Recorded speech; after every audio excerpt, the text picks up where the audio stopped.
Ina mana, ina reo, I raragitirama, tēnā koutou, tēnā koutou, tēnā koutou katoa.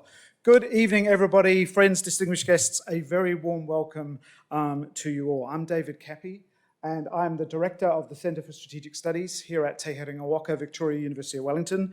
And it's my pleasure to welcome you all this evening to this public lecture by our 2024 Sir Howard Kippenberger Visiting Chair in Strategic Studies, Professor Michael Green, from the head of the United States Studies Centre at the University of Sydney.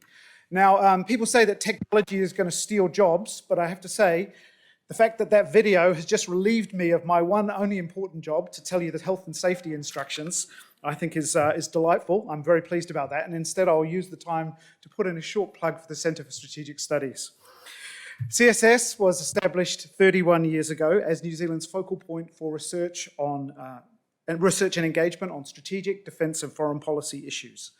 1993 was a time in which the region appeared to be increasingly integrating. It was a time in which the United States and China were entering a new era of engagement, and it was a time in which conditions in the region and globally seemed really favourable for small, open trading democracies. Fast forward 31 years and things look much more troubling. Strategic competition between the great powers has become the theme of our time. Decoupling and de-risking have replaced the drive of integration, and whether we think about Ukraine or the wars in the Middle East or coercion in East Asia, the security picture looks much more challenging, the most challenging it has for decades. In these troubled times, the Centre for Strategic Studies tries to make a contribution to public debates about New Zealand's place in the world. We do it through our research, through the work of my excellent colleagues, through media commentary, in participating in public discussions and in Track 2 diplomacy.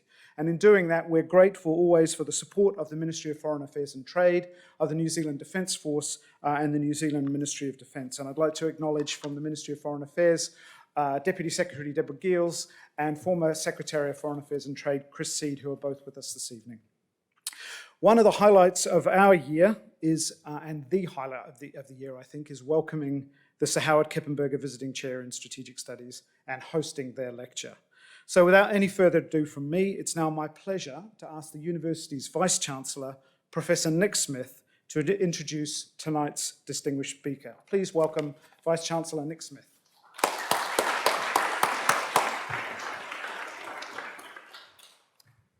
No mai haere mai, inga reo, ina mana, inga waka, inga karangatanga. Tēnā koutou, tēnā koutou, tēnā koutou katoa. So I'd like to add my welcome to David's. This is a wonderful evening for the university each year. It's wonderful to welcome friends of the institution, citizens of Wellington, staff, students and alumni to what I think is a fantastic event. I'd particularly like to extend my welcome to Jill and Sarah Kippenberger. Jill is the widow of Sir Howard's son Jeremy, and Sarah is Sir Howard's granddaughter. As David has alluded to, the Sir Howard Kippenberger Visiting Chair in Strategic Studies honours Major General Sir Howard Kippenberger. He was one of New Zealand's most distinguished soldiers. He was an eminent scholar and strategist, and he also served as president of the New Zealand Return Services Association. In that career, he produced 23 volumes of New Zealand's official war histories. From that legacy, the Sir Howard Kippenberger Visiting Chair in Strategic Studies and the Kippenberger Lecture are enormous assets for this university. There's nothing else quite like it in Australasia, and we've had some of the very best scholars in international affairs come and give us their knowledge, expertise and perspectives, and tonight is certainly no exception. Professor Michael Green, or Mike as I've learned he prefers to be known, is a professor at Georgetown and also is now affiliated with the University of Sydney. He is the Henry Kissinger Chair in Strategy at the Centre of Strategic and International Studies in Washington. And we were just talking about Sir Henry, who has been quoted in many contexts. My favourite Kissinger quote is that one of the great things he found out being famous was that he could bore people at dinner parties, and they thought it was their fault. Mike may not be quite as famous as Sir Henry, but I have no doubt that tonight we will not be bored. He is one of the leading scholars in United States policy and engagement in the Indo-Pacific region, and his book, More Than Providence, provides a wonderful account of America's engagement in our region from the late 1700s to the end of the Obama administration. It won the Council on Foreign Relations Arthur Ross Medal for the best book in international affairs. He is also an international expert in Japan's foreign and defense relations. And for those who remember the Sir Howard Kippenberger lecture from last year, which brought a Chinese perspective to the China-America conflict, tonight we're going to hear from a Japanese and American perspective, and it will be very interesting to see if we come to a similar set of conclusions. Tonight's lecture, Mike will explore the long-term strategic competition between the US and China, what drove the things to the current point that we have got to, and importantly, I think for all our futures, do Washington and Beijing have the guardrails in place to prevent conflict? What's the space for Aotearoa, New Zealand, and other US allies and partners to shape the dynamics as constructively as possible going forward? I'd like to finish by once again thanking the Kippenberger family and the principal sponsor, the Garfield Watson Foundation, for their ongoing support, which makes this possible. Their very generous donation, most recently in 2023, has meant that we're able to continue to invite world-leading scholars to take up the chair here at Victoria for many years to come. I'll finish now by asking you all to put your hands together to welcome Professor Michael Green.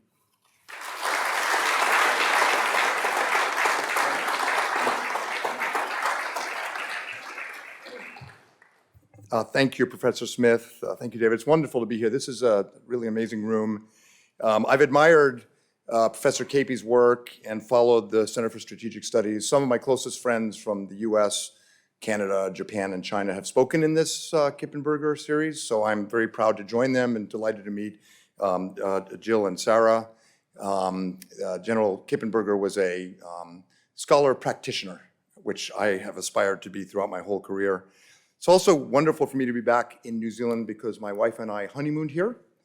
Now we're here with our teenage kids. We spent a week around Queenstown. I gave a talk in Queenstown. We chased rainbow trout on the Tongariro River. After about 3 or 4 days, we live in Sydney now. My son said, "You know, Dad, the New Zealand trout are a lot smarter than the Australian trout." And lest you think I'm currying favor, I reminded him that the New Zealand trout came from California. But I'm from the East Coast, so that's a painful admission to make. I'm going to talk about U.S. engagement in the region, U.S. strategy, the nature of the U.S.-China strategic competition, what it means for New Zealand and other friends in the region. But traveling around the North and South Island, I sort of collected impressions.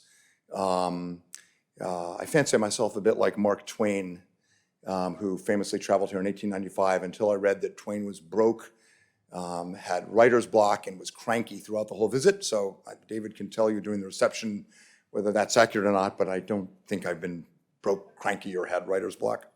But I was very interested in my son's a history buff, and we were just looking for little bits and pieces of evidence of how America impacted New Zealand. I've written about this, but not in great detail, because my books are mostly about Japan and North Asia or about the whole region. And some of the impressions I had were really fascinating.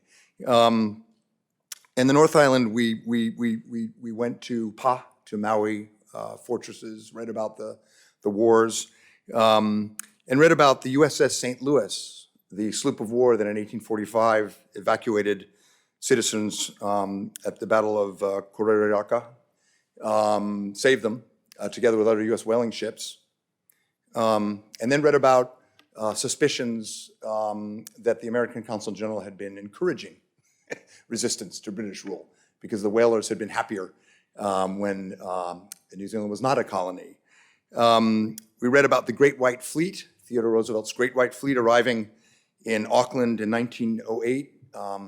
Apparently the population of Auckland at the time was 40 or 50,000, and 100,000 Kiwis came out to greet the sailors and Marines. The Prime Minister gave a rousing speech praising America's concept of liberty and the role America would play in stabilizing the Pacific.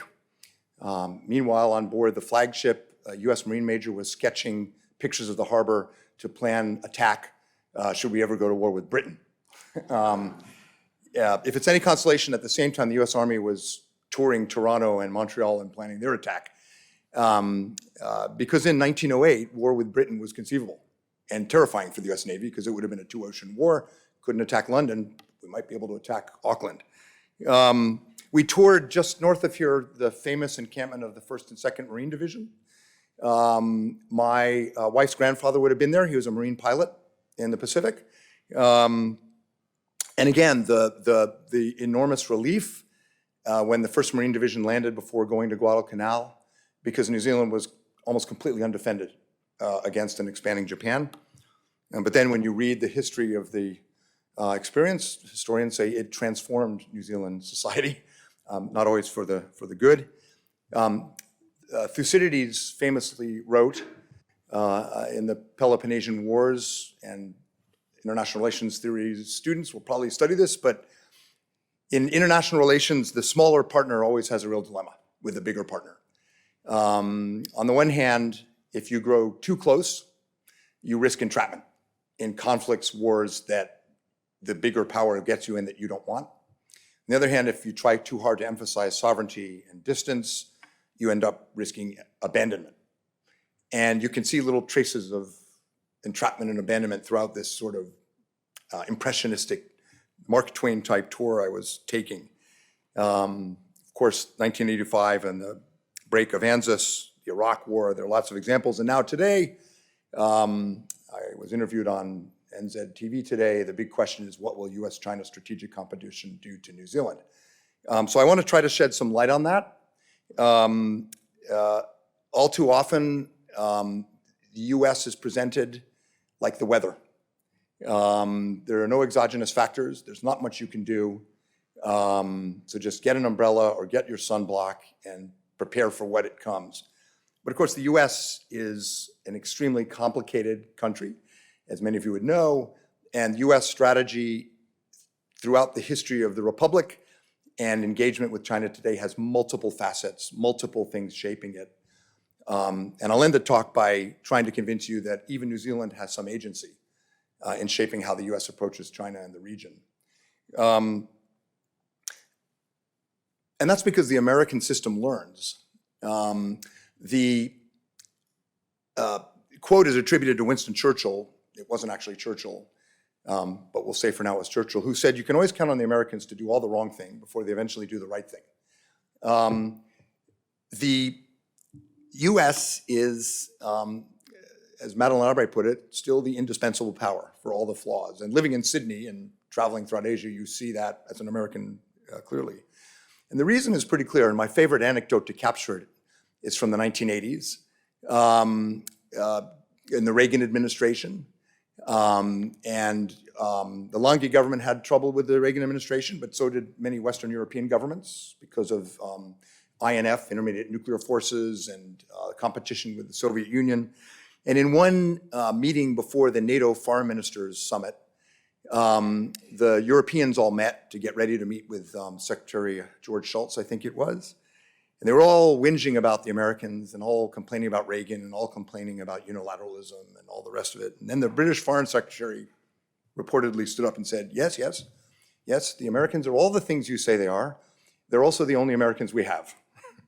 And so it's worth understanding the why, where of American engagement with Asia and with China. So the first thing is, what does the United States want in the Indo-Pacific? Obviously trade and all the things any country wants. It's not primacy, in my view. You will often see scholars, I find this particularly in Australia, who argue that the root of Sino-American competition and geopolitical troubles today is that the Americans insist on primacy. Scholars will point to one document, the Trump administration's national security strategy, which referenced primacy. I know the authors. They didn't not mean primacy in the sense of dominance, but that's about the only reference. People come back to it again and again. I think a more accurate description of the American objective in the Indo-Pacific is that from the beginning of the Republic, the United States could not tolerate a rival hegemonic power trying to push the US out of the region. And that goes pretty far back. And the answer was balance of power, not primacy, not domination, but balance, a favorable balance of power. I think people often forget how cheap the American voters are. Primacy is incredibly expensive. Taxpayers want security at a good rate, which is why balance of power has been the consistent preference in American foreign policy. And as I said, it goes back quite far. When I was working on my book, By More Than Providence, I started the book in 1783. The Treaty of Paris was 1784. America was still fighting for independence in 1783. So why 1783? Because in that year, and one of the wonderful things about diplomatic history in the digital age is you can find things online and you can search archives digitally and find things that when you pour through documents, which I also did for my book, you might not come across. So I discovered a letter from Thomas Jefferson to Colonel Clark on the frontier, which in 1783 would have been what is today Western Pennsylvania, fighting the British, fighting their Native American allies. That was the Wild West in 1783. And Jefferson wrote to him to warn him that American spies in London had discovered that the British were raising funds to send an expedition across Canada after America became independent to ensure that Britain secured access to the Pacific Northwest first. And Jefferson in 1783 said, that must be us. And famously, the expedition of Lewis and Clark, when he was president, had that as part of its mission. And there are numerous examples afterwards. The Tyler Doctrine, which sort of paralleled the Monroe Doctrine in the 1840s, when President Tyler declared that Hawaii, the Sandwich Islands, must never fall under the domination of another country, specifically Britain and France. If the US Navy had tried to fight the Royal Navy in 1841, we would have probably lost. But what Tyler understood was he could play the British and French against each other. The Russo-Japanese War inspired Theodore Roosevelt, in part because he saw Japan as a counterbalance to Russia at the turn of the century, in the early 20th century. The San Francisco Treaty System that created ANZUS and the US-Japan Alliance, and later Korea, Taiwan, and so forth, was designed to have a forward set of alliances to maintain a favorable balance of power, to leverage the power of other countries. Nixon's opening to China was not really about, I mean, Nixon romanticized it a bit, but it wasn't really about exploring US-China relations. It was about countering the Soviets and allowing the US to get out of the Vietnam War by resetting the strategic table.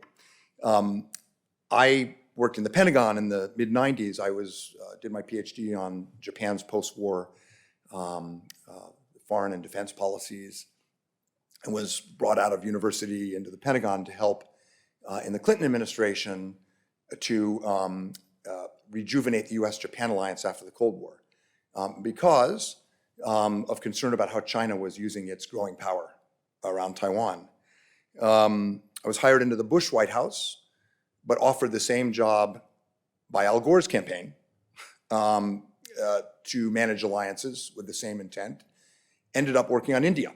The Bush administration's opening to India was about setting that balance of power. So that's been the preferred approach. But since Nixon, always predicated on what Harvard professor Joseph Nye calls a strategy of engage and balance. Engage China, explore improved relations, but maintain a favorable balance of power with allies and with rising powers like India to secure a more stable Indo-Pacific. When I was in the White House, relations with China were much better, of course, than they are today. President Bush his father was the first US representative to the PRC, and he had bicycled around Beijing as a kid, and His father would frequently call him in the Oval Office to talk about China policy and China strategy. Bush hired me to work on alliances because he thought we would need them. But he worked hard on China relations. After the EP-3 incident in April 2001, when a Chinese fighter jet collided with an American patrol plane and the US plane crash landed in Hainan Island and was kept by the Chinese government, President Bush tried to call Jiang Zemin 11 times. And the foreign ministry would not put Jiang on the phone. And President Bush realized that the management of US-China relations required, more than any other relationship in the world, presidential initiative and leadership, because the Chinese system could not produce strategic decisions. You had to go to the top. And he invested a great amount of time in his relationship with Jiang Zemin and with Hu Jintao. He invited Jiang Zemin to the ranch, his ranch in Crawford, Texas, which when John Howard went was a great privilege. When Koizumi went to the ranch, it was a great privilege.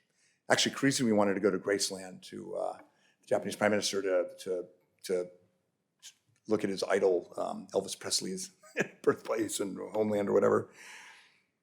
But President Bush did this as a special gesture, and the Chinese Foreign Ministry explained to Jiang that this rundown, dusty ranch in Texas is actually a sign of great respect for you.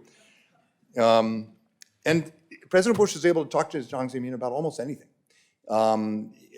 He told Jiang that as China grew, it would find that Marxism-Leninism was insufficient to the social challenges China would face, and that Jiang should consider greater religious freedom for the Chinese people.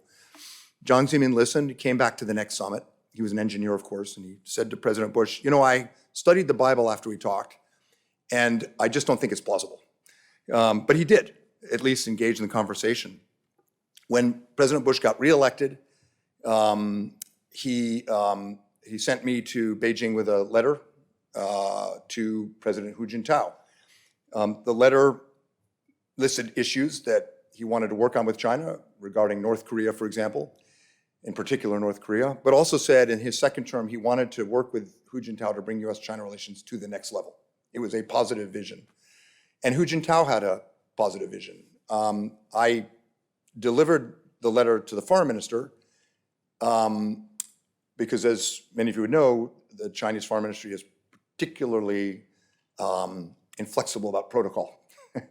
But the foreign minister asked to see me at the Great Hall of the People, which was unusual. And I went in, and CCTV had cameras, and he came up and he grabbed my hand and he said, I have someone special I want you to meet.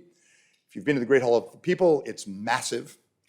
And so for what was probably about 200 meters, I walked in front of the Chinese cameras holding hands with the Chinese foreign minister, which is awkward, but in diplomacy you do have to do. And he took me in for a 15-minute audience with Hu Jintao, who conveyed his wishes to President Bush.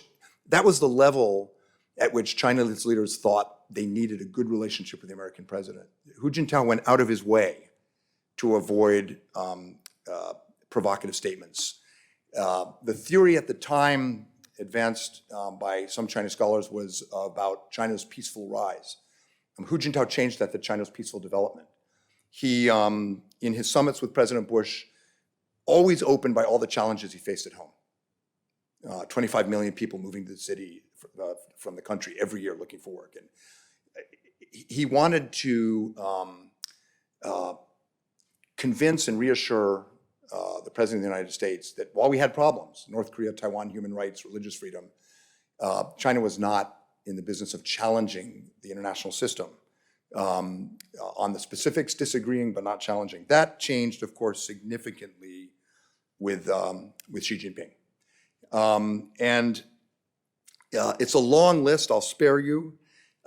You'd be much more aware of it if you were in Tokyo or Delhi or Taipei or Manila. But it includes, I think for many of us, the sort of clarion call was Xi Jinping's April 2014 speech calling for the end of foreign blocs in Asia. It was a direct assault on the American alliance system. And there's more to that story, but it was at a summit in Shanghai, and the Chinese government was pushing Korea and other US countries to sign on to a joint statement saying no more blocs, which the Koreans and others refused to do. The building of artificial islands in 2014-15, President Obama told President Xi that the US would consider it a threat if the PLA armed the islands. President Xi promised he wouldn't. Today those islands are 10 times the size of a US aircraft carrier, as large as Dulles Airport, bigger and bristling with missiles, and able to take the entire inventory of the PLA Air Force bombers, fighters, and basically a dominant air position over the South China Sea. The Daklan, the Himalayan confrontation with Indians, which had been non-lethal for decades, but the PLA went at the Indian troops with weapons, circumnavigating Japan regularly, and breaking the traditional division between Taiwan and China, this line across which neither side's Air Force would cross, and now regularly crossing it with large flights of bombers. The US, the Obama administration clung to an earlier vision which had continued with only occasional interruption from Nixon through Obama, of building towards the next level in US-China relations. But the administration was divided. Some in the Obama administration saw an opportunity in what Xi Jinping offered in the Shinjin Dago Guanxi. I'm a Japanese and Korean speaker, my Shingata Taiko Kukanke in Japanese, a new model of great power relations.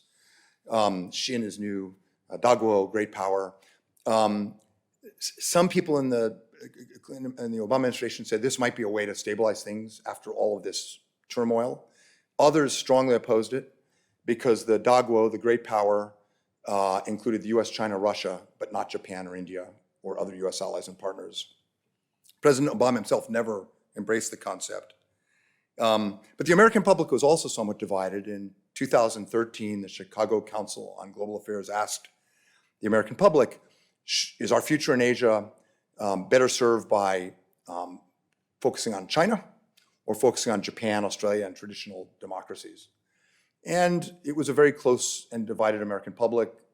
The allies and partners had 40-some%. China had slightly less. So the American public was also quite divided about whether the future in Asia was really about a new condominium with a rising China. Xi Jinping has largely killed that. In polls now, 80 to 90% of Americans say it's about our allies and partners.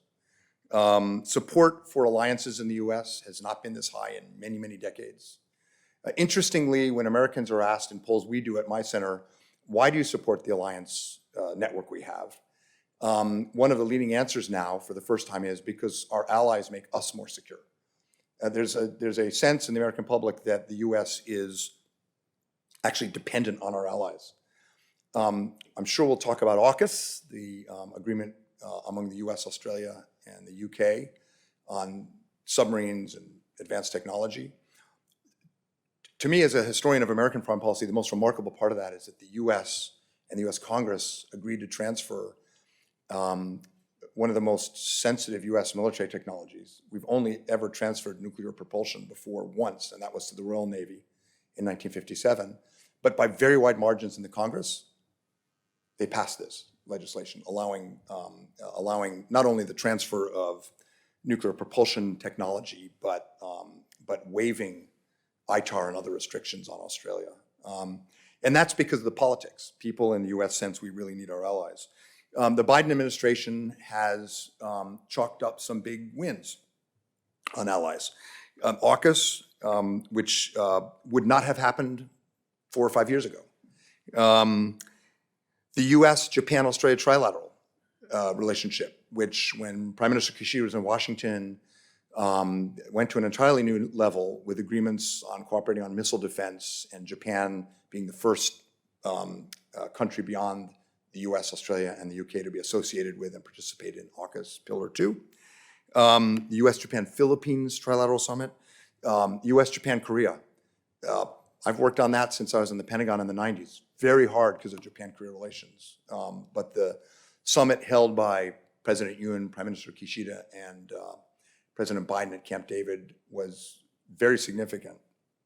The Quad and the Quad summits.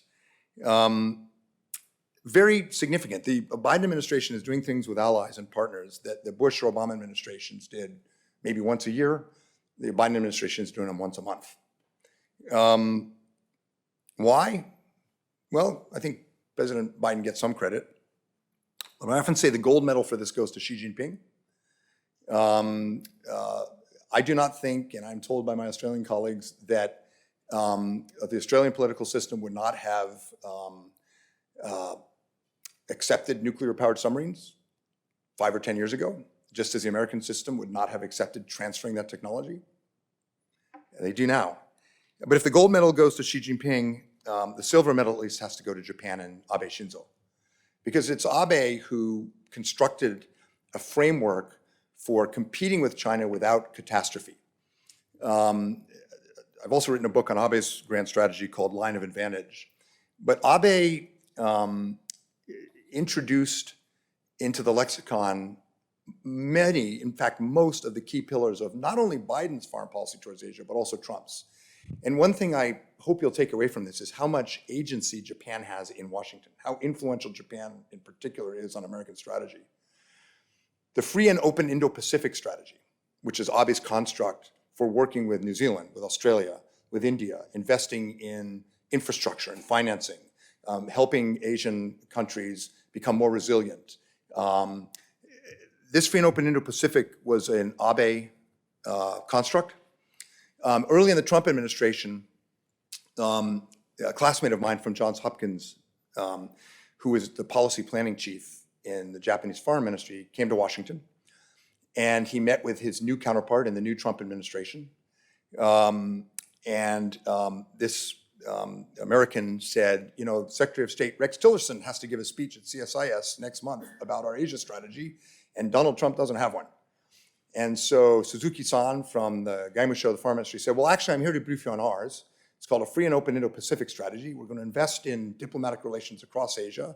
We're going to network and cooperate on infrastructure financing and development and make Asia more resilient. 3 weeks later at CSIS, Secretary of State Rex Tillerson gave the inaugural Trump administration speech on Asia and the Trump administration strategy for a free and open Indo-Pacific. You know, in diplomacy plagiarism, you get an A. Plagiarism's good. My colleague from the Foreign Ministry was thrilled. The interesting thing is when Biden came into office, some of his advisors said, well, we can't keep calling our strategy in Asia free and open Indo-Pacific because that's Trump.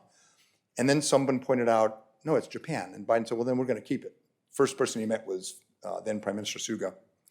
It's the Quad as well. And so the Japanese impact is really important, and it reminds us, once again, this is not a US-China bilateral or bipolar game. It's a multiplayer, multipolar game with significant agency from Japan, from India, from Korea, from Indonesia and Australia, and from New Zealand, should countries choose to exercise it. Now, how is it going? How is the US strategy going? Well, and the building up allies and partners pretty well, actually, as I was suggesting. But there are 5 challenges that the US is going to face, 5 variables, as social scientists would say, that are worth watching. The first one is, how does this end? The US is now in broadly acknowledged across the US political spectrum, strategic competition with China. Also the language used in Brussels, Tokyo, Canberra, Canada. But how does it end? If you're in a competition, is there a winner? Is there a loser? The Japanese Diet, the ruling LDP, issued a major strategy report a few years ago that set up the increase in the Japanese defense budget to 2% of GDP, the introduction of long-range strike weapons, and all sorts of things that in pacifist Japan, as Sheila Smith would have told you, would have been unthinkable a few years ago. But the whole strategic document began with a paragraph that said, our strategic objective is a more productive relationship with China. Penny Wong, the Australian Foreign Minister, has a Labour government, fully invested in AUKUS. She has said Australia's objective is stabilization with China. The Korean Foreign Minister has used similar language. The US national security strategy produced by the White House under President Biden says about this the following. Peaceful coexistence with China is not necessarily impossible. I know the guy who wrote it. I tease him all the time. I said, you sound like Dr. Spock from Star Trek, who talks like that. And he said, who talks like that? Bureaucrats who don't have a consensus. There's no consensus in the US about how this ends, where this goes. And if you have a strategy for managing competition with China that is heavily dependent on and involves lots of investment in allies and partners, you'd better bloody well listen to them. And you can already start to see in the Biden administration's approach adjustments since President Biden met Xi Jinping in San Francisco and the reopening of some dialogue. The second uncertainty is implementation. These are very, very big things. AUKUS was big. Many of the hard parts are done. Kishida in Washington said he wanted the US to upgrade the US command in Japan. It's a 3-star general now. They want a 4-star like NATO. Biden agreed. That's technically complicated. So actually really making these alliances, partnerships work is tough. Third challenge is trade policy. The US basically doesn't have one right now. My first job in government was in the US Trade Representative's office, negotiating with the Japanese over the garbage disposal market. So I was young. There was a powerful senator named Pete Wilson from California whose best friend owned the biggest US garbage disposal company, and the Japanese trade ministry had said that Japanese garbage is different and therefore it won't work in American machines. So I, in my 20s, negotiated that one. And now the Japanese can enjoy good garbage disposing. The US, as you know, in the Constitution, the Congress has the power to authorize trade agreements. And so the president has had to go to Congress for trade promotion authority to negotiate. Almost always passed. There's only one exception through the Bush administration where a trade agreement didn't pass. Hard work. We had to get the cattlemen and the farmers to go door to door in Congress to support. We had to get a strategic argument. One of my jobs in the White House was making the strategic argument for the US-Korea, US-Australia, US-Singapore FTAs. The consensus, although it was contested, was that trade liberalization is an absolutely indispensable part of an American strategy for stabilizing the world after the experiences of Smoot-Hawley, the 1930s, protectionism, and war. That consensus is basically broken in Washington and in the US. A majority of the public, and especially younger Americans, are very pro-trade. The problem is that in 2016, Hillary Clinton lost Michigan, Western Pennsylvania, Ohio, because trade union voters who normally vote Democrat voted for Donald Trump, because he campaigned against trade, against the Trans-Pacific Partnership, against NAFTA. And this election, again, will come down to probably 100,000 or 200,000 votes in the key swing states, which will include Wisconsin and, again, Pennsylvania and Michigan. So the electoral politics of trade make it very hard. The US has a bit of an advantage because the US economy is strong.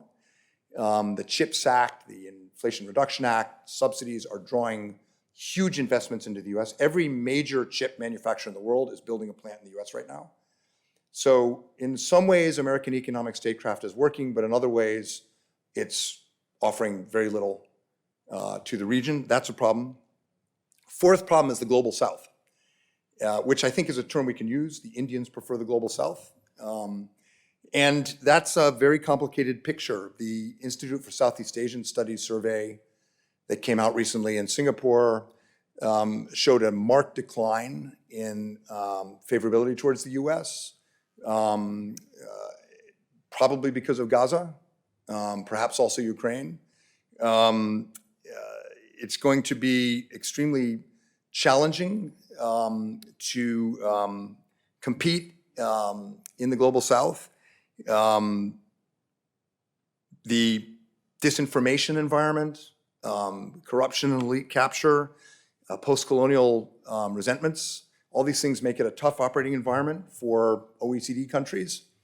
On the other hand, in surveys across South and Southeast Asia, democracy is by far the preferred form of government, and democratic norms are by far the preferred philosophy.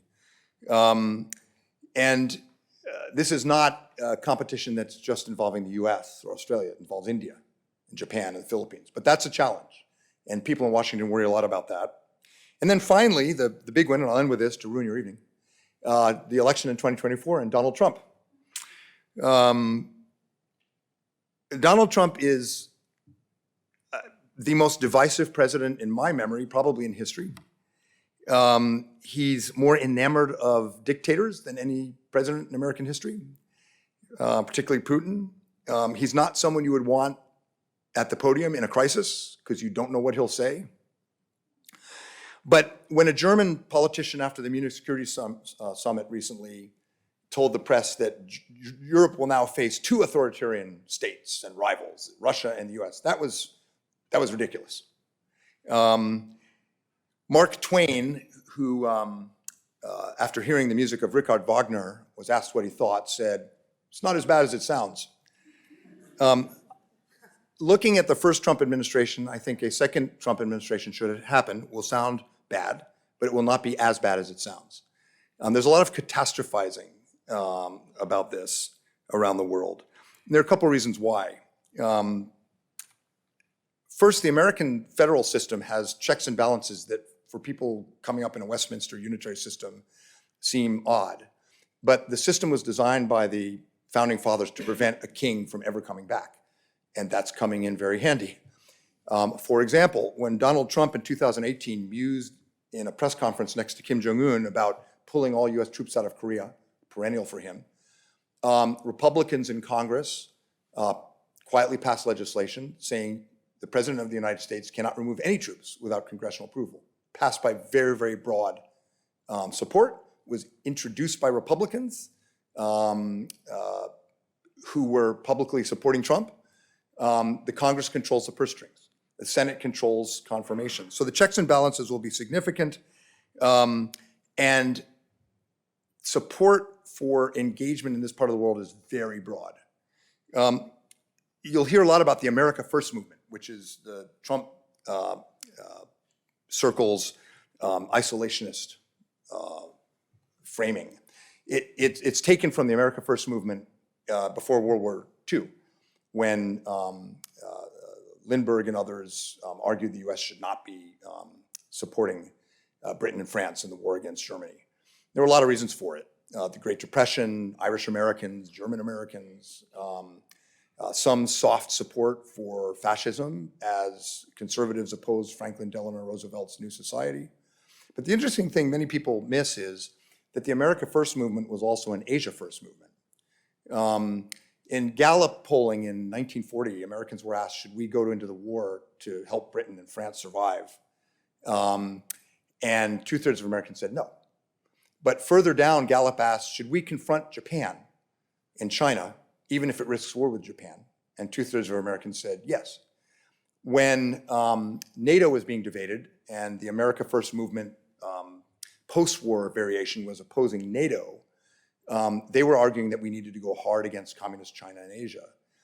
When J.D. Vance, the senator from Ohio, who's one of the most MAGA Trumpy senators, went to the Munich Security Conference and told the Europeans, you might be on your own, we shouldn't be supporting Ukraine, he said it's because we need to pivot to Asia. Now, as a student of strategy, you would know that that's ridiculous. You can't pull out of Europe and expect, as Lee Kuan Yew said, Americans think that foreign policy is like watching a video. You can just pause one video, take it out, put another one in, and then resume the earlier video like you'd never stopped. It's ridiculous to think that pulling support from Ukraine would somehow help with strategic objectives in Asia. It's cultural, but the point I'm trying to make is the support for this part of the world and for engaging in this part of the world is actually quite broad. So it's not that the situation is going to be pleasant if Donald Trump wins. It's not that it's going to be calm. It's going to be chaotic. It's going to be difficult and painful for Americans, as it was last time. But there's a lot more continuity in American engagement, particularly with the Indo-Pacific, a lot more continuity than meets the eye. So I'll end with that. What should New Zealand do? I would say, when Mark Twain traveled in 1895, he was asked everywhere, what do you think of New Zealand? And he kept telling people, well, I think it's foolish for a visitor only here for a few weeks to opine on a country. And then finally he did. And if you know the history, he commented on 2 statues from the Maori War and pretty much pissed off everyone in New Zealand. So I'm going to completely forget that lesson and channel my inner Mark Twain. But just a few thoughts to leave you with. First, remember it is a multipolar Asia. The agency for an Australia or New Zealand is not just through Washington and Beijing, it's through Delhi, it's through Tokyo, it's through the Pacific Islands. Second, as Trotsky said, you may not be interested in war, but war is interested in you. New Zealand's toolkit for statecraft will be very different from Australia's or America's or Japan's or India's, but every toolkit's going to have some combination of trade, diplomacy, development, and deterrence and resolve. There is not, the geographic benefits New Zealand has enjoyed are evaporating. And the toolkit's going to have to be rethought, in my view. And democracy matters, particularly in the Pacific. Investing in good governance, women's empowerment, resilience, which New Zealand does well. My wife's in the development world, long history with NZ Aid, pays off in the long run. So New Zealand brings tools to this and influence that's there for the using. So thank you, David. Look forward to the questions, and very much appreciate the chance to speak to you.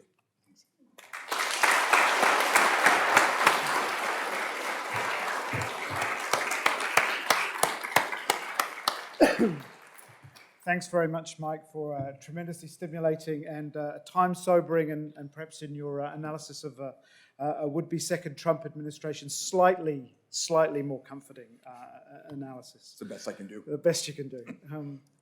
We've got time for a few questions, but before so I'll try and catch my eye if you've got a question, please. But before I do, maybe I can just start by one to get the ball rolling, and that is, Mike, you painted a picture of intense strategic competition between the US and China, and our mutual friend Brendan Taylor wrote a book called The 4 Flashpoints, where he worried about the future of war in Asia, and he talked about the Sino-Indian border, the South China Sea, the Taiwan Straits, and the Korean Peninsula.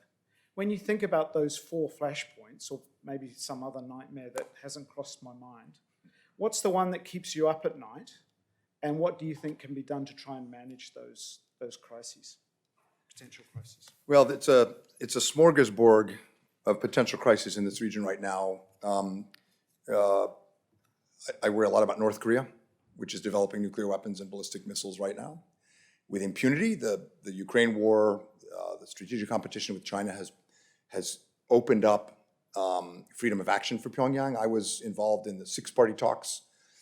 The US, Japan, Korea, Russia, China, and North Korea. More often than not, Russia and China were on side. They didn't agree with our tactics, but they agreed with denuclearization and keeping some pressure on Pyongyang. That's gone. So I worry about an unhindered Kim Jong-un. I worry about, to me, the Taiwan, South China Sea, Senkakus are all part of the same first island chain mix, witch's brew, which is more dangerous than it has been in my professional career. And I worry in particular about, I think deterrence still works. I think it'd be madness to take on the US Navy. And frankly, in a Taiwan contingency, one of the big changes in Japan is happening because geographically now, Japan is in a Taiwan contingency. The Japanese islands are 70 kilometers from Taiwan. And the Chinese military exercises completely envelop Japan, and it's broadly understood in Tokyo. So it would be madness for Beijing to take on the US and Japanese and potentially others. So deterrence works. But over the 5-10 year horizon, the worrying thing to me about this is that wisdom may not prevail. The Central Military Commission, which makes key decisions of war and peace and strategy in China, has no representative from the foreign ministry, no representative from the economic ministries, no representative from the business community. So the decisions in a crisis will be made by people who aren't thinking about economic interdependence. And as a student of history, I have to be careful to remember that history doesn't repeat, it rhymes. But if you read Margaret Macmillan's book or The Sleepwalkers or other books about the years leading into World War I, the German general staff took over German foreign policy. And so German foreign policy was designed to deliver what the German general staff needed to execute the Schlieffen Plan. And so as a matter of grand strategy, it was crazy to attack Belgium, because that would bring in Britain and eventually America. But for the general staff, which was thinking about railroad schedules and defeating France before Russia, it made sense. So the military logic was dominating foreign policy. And I fear that's happening in China right now.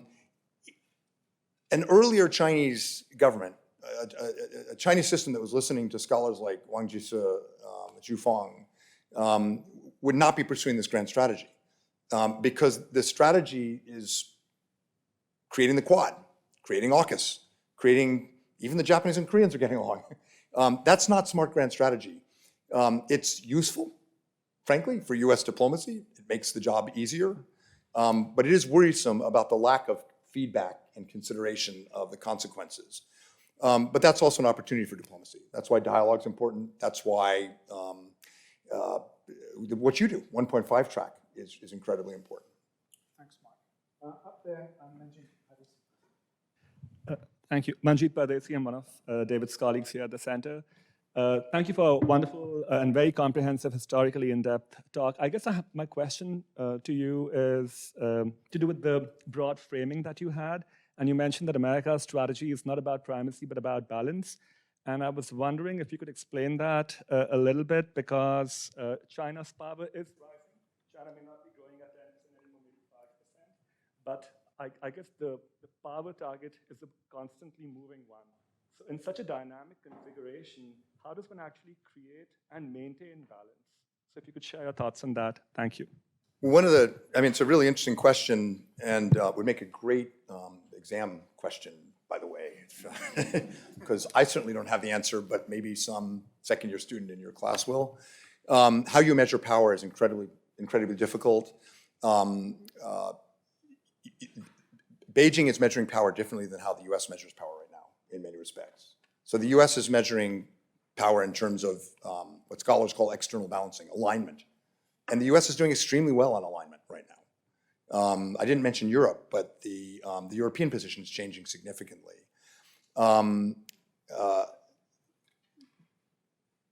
Beijing is not measuring that in the same way. It's pretty clear that what Beijing is measuring is when Wang Yi has a meeting and a strategic partnership is announced, that's the stuff that goes into the calculation and is reported to Xi Jinping. So we're measuring these things differently. The US, Australia, the UK, and Japan and India, for that matter, although, the thing about AUKUS is in Tokyo and Delhi, in Manila, it has enormous support because the US submarine capability, undersea warfare capability, is probably 15 to 20 years ahead of the PLA. And so if you want to make it too complicated to think about attacking Taiwan or Japan, you maintain that edge. That's a lot of what AUKUS is about. So the US puts a very high emphasis on undersea. But the PLA may be putting emphasis on what they call network-centric warfare, attacking nodes, satellites, and things like that. Attacking satellites is a norm that the US or Australia or Japan in particular would not break easily. But it's pretty clear from Chinese tests that there is active consideration of going after satellites. So the fact that we measure power differently, think about deterrence differently, is really, really important. There's a concept called strategic empathy, which means you need to really understand how your adversaries are thinking about power and thinking about what deterrence is. Because we may think we're brilliant, and it may not affect the other side's actions. So it's a really good question. I hope if you ask it, let me know what your students come up with. It'll be better than that. Thanks, Mike. Susanna Jessup.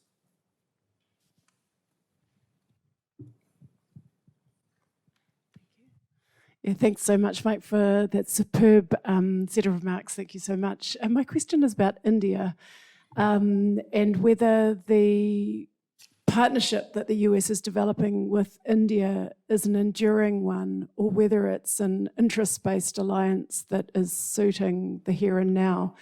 And US calculation is such that that here and now is sufficient while India is still developing economic and military might, and so very much still in US favour. But India's public polling and perceptions has pretty mixed view of the US. Jaishankar's rhetoric to the global south actually has a kind of neo-colonial anti-US sort of message about actually India rising and being the leader of the global south, sans US, I would argue. What's your sort of, is there a timestamp to this relationship? Thank you. So I went into the White House having worked mostly on Japan, Korea, ANZUS, and was eventually put in charge of the whole Indo-Pacific, and suddenly was in charge of a major push to create a new strategic partnership with India. It was one of the most important things for the new administration. Al Gore would have done the same thing because Clinton had tried, but the 1998 nuclear test interrupted it. So early on, when we were thinking about this new strategic partnership, and the US made major legislative changes, including, I was very involved in these negotiations with Jaishankar, who was my counterpart in the MEA. The US, got a peaceful, 1, 2, 3 peaceful nuclear agreement with India without India joining the NPT. That was not easy. So the US did big things. And we sat around the table once saying, are we sort of doing this with India the way we did this with China? And we may regret it someday. And we all kind of looked at each other and we went, nah. Who knows? Probably not. I would say almost certainly not. For a couple reasons. Yeah, there's always the enemy of my enemy is my friend. That propelled US-China relationships in the Cold War. The China challenge is clearly propelling India's relationship with the US and Japan and Australia and the Quad and others. That's true.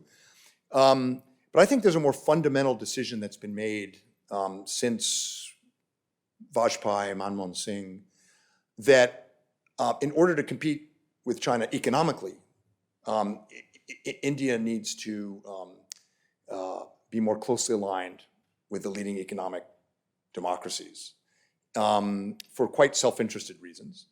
And there's also this incredible connection. When Modi goes to the US, he does these Howdy Modi rallies in Texas and there's a lot of Gujaratis in Texas. And the diaspora is incredibly powerful. When we were trying to get the legislation through Congress for peaceful nuclear cooperation, there was an India caucus set up. And interestingly, the America-Israel Political Action Caucus helped the Indians set it up because they had decided it's good for Israel if India has good relations with the US. And so they helped them set up what became, after AIPAC, the second largest diaspora, political caucus in the US Congress, very bipartisan. And members of Congress wanted to do it because of the diaspora, which is very, very powerful in the US. In Australia, Modi goes to Australia and it's G'day Modi. I don't know about New Zealand. Maybe Modi hasn't been to New Zealand. I don't know. No. So you got to work on that. You need a G'day is taken. You need something, the Kia ora Modi or something. So that diaspora, that connection is very, very important. You talked about polling, but in polling that's not usually published among Hindus in India, because they normally don't put religion when they produce the polls, but the Times of India and the Hindustan Times usually know. The US has almost 90% favorability.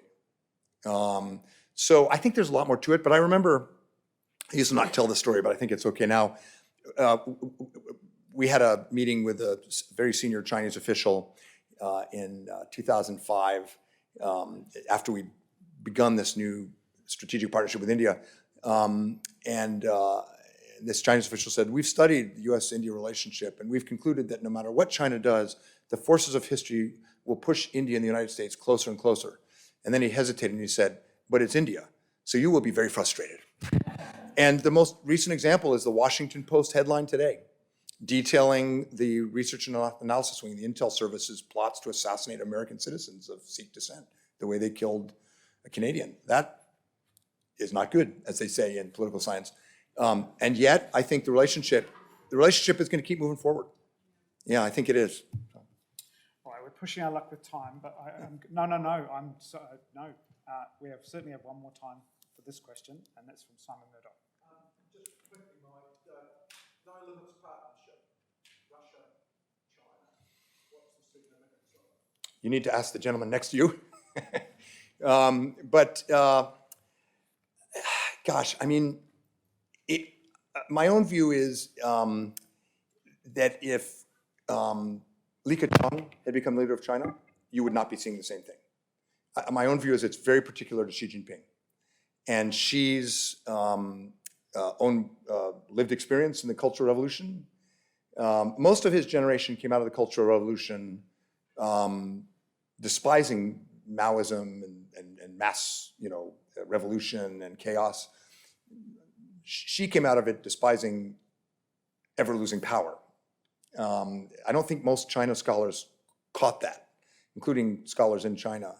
And so his worldview is very aligned with, on a personal level, with Putin's, I think. And so I don't. This is not a no limits. This is not the special relationship between the U.S. and the UK. It's not the U.S.-Japan alliance. This is not. It's not bounded by the same common values and interests. It's in my view very particular to Xi and to Putin. But they will be around for probably 5, 10, 15, who knows how many years. So I do not think there is an easy wedge between Beijing and Moscow, but I also don't think we need to assume that this is a relationship that lasts a generation. And we need to exploit opportunities when they come. I'll check with Ian later to see if I got that right. Well, look, ladies and gentlemen, I'm afraid time has raced by, as they say, and I'm afraid we're out of time. But the conversations don't need to end. Shortly, I'd like to invite you to come through to the room next door, to the Hunter Common Room, for refreshments where you can carry on the conversations. You can pin down Mike and ask the question you didn't get a chance to ask.